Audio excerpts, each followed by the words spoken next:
Hello dear students, আমি আসলে হয়তো আমাদের একটা ইনস্ট্রাকশন ছিল, যেটা হচ্ছে আমি এখানে আমার ইনস্ট্রাকশনে একটা জিনিস বলতে ভুলে গিয়েছি। অনেকে হয়তো ভেবে থাকতে পারেন যে এখানে আমরা একটা বিষয় আসলে বলেছি পোস্টার প্রেজেন্টেশনের ক্ষেত্রে। সেটা হচ্ছে কেউ যদি ককশিট বা কালার পেপার বা পার্টেক্স বা উডবোর্ড দিয়ে মানে হার্ড কপি অফ পোস্টার বানাতে চান, তাহলে সেই ক্ষেত্রে তারা যেন ঠিক মতো পিকচারটা নিয়ে নেয়। তো এই ক্ষেত্রে আমি আসলে পোস্টারের নিয়মটা এই টাইপের পোস্টার বানানোর নিয়মটা একটু আমি আপনাদের সাথে শেয়ার করি। যেমন আসলে আমাদের অনেকেই আছেন যারা গ্রামে থাকেন স্টুডেন্ট বা রিমোট এরিয়ায় থাকেন, যাদের পক্ষে হয়তো অনেকের ল্যাপটপ নেই অথবা হাতের কাছে।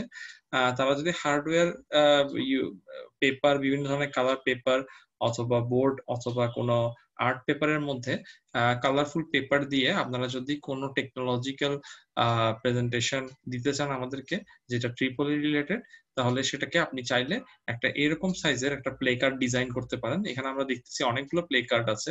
প্রতিটা প্লে কার্ড একটা প্লে কার্ডের মধ্যে অনেকগুলা ছোট ছোট পেপারে আপনার প্রত্যেকটা ভাগ আসলে বর্ণনা করা যেতে পারে। ঠিক আছে? আপনারা যদি কোনো একটা টেকনোলজি নিয়ে কথা বলতে চান, তা সেটা আসলে কি টেকনোলজি, এটা বানানোর উদ্দেশ্য কি, এটা কিভাবে কাজ করে, ভবিষ্যতে কোথায় ইউজ করা হবে, আপনি চাইলে এসব পয়েন্ট এরকম ছোট ছোট ভাগে ভাগ করে লিখতে পারেন একটা প্লে কার্ডের মধ্যে বিভিন্ন ধরনের কালারফুল পেজ অথবা কালারফুল পেজে। তো এইভাবে আপনি যদি রেডি করে ফেলেন, রেডি করার পর আপনি এটাকে প্রেজেন্ট করার সময় অবশ্যই আপনি নিজে পোস্টারটার সামনে দাঁড়াবেন এবং পোস্টারটাকে ক্যামেরার একদম কাছাকাছি রেখে, যাতে যেন আমরা জাজেসরা যখন জাজ করব সেটা যেন বুঝতে পারি আপনার প্রতিটা অংশে কি লেখা আছে।